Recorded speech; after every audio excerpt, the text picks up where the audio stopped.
KTM 125 Duke Best Motorcycle Review. KTM has given new riders something to smile about with its 2017 125 Duke.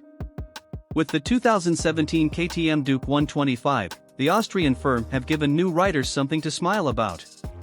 The original 2011 model didn't exactly have quality written through it like a stick of rock, but this one does, thanks to a major makeover, including engine tweaks, a new chassis, quality cycle parts and a full-color TFT dash. After 6 years of the original 2011 design, it was aging and lacked the quality of its rivals. Taking styling cues from the mighty 1290 Super Duke or Super Naked, this new machine has been revitalized with modern touches that give it that desirability factor it so desperately deserved. Updates include the aforementioned TFT dash, illuminated switchgear buttons, an LED headlight and a new exhaust. There is now also a larger fuel tank, non-adjustable WP suspension and a four-piston radial caliper up front. KTM Duke 125 exudes quality.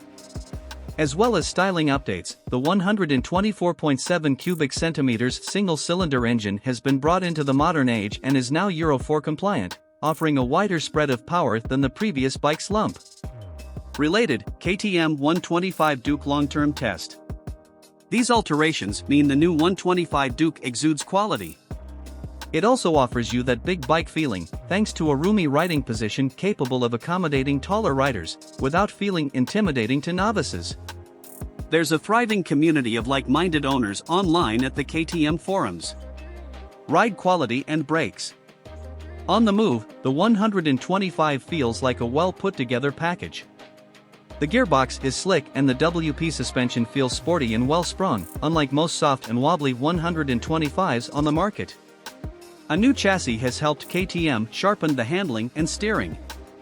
The steel trellis frame, which now has a bolt-on subframe and a KTM 690 Duke look-alike lattice swing arm, has racier geometry and a slightly more canted forward riding position that shifts more weight on to the front end. As a result, there's extra feel for what the front tire is doing in the corners, but the KTM is still roomy, comfortable and with its straight bars, still has an aggressive, supermoto feel to it. Adding to the sense of big bike quality is the new non-adjustable WP 43mm upside-down forks and single rear shock, which gives the 125 Duke a more controlled ride. Engine. The Duke's A1 license-friendly 15 brake horsepower liquid-cooled, single-cylinder 124.7 cubic centimeters motor has been breathed on for 2017 to meet Euro 4 regulations, and the old underslung exhaust makes way for a new side-mount item. Related, KTM 125 Duke updated for 2021.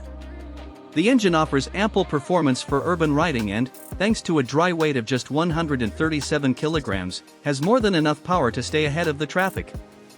Reliability and build quality.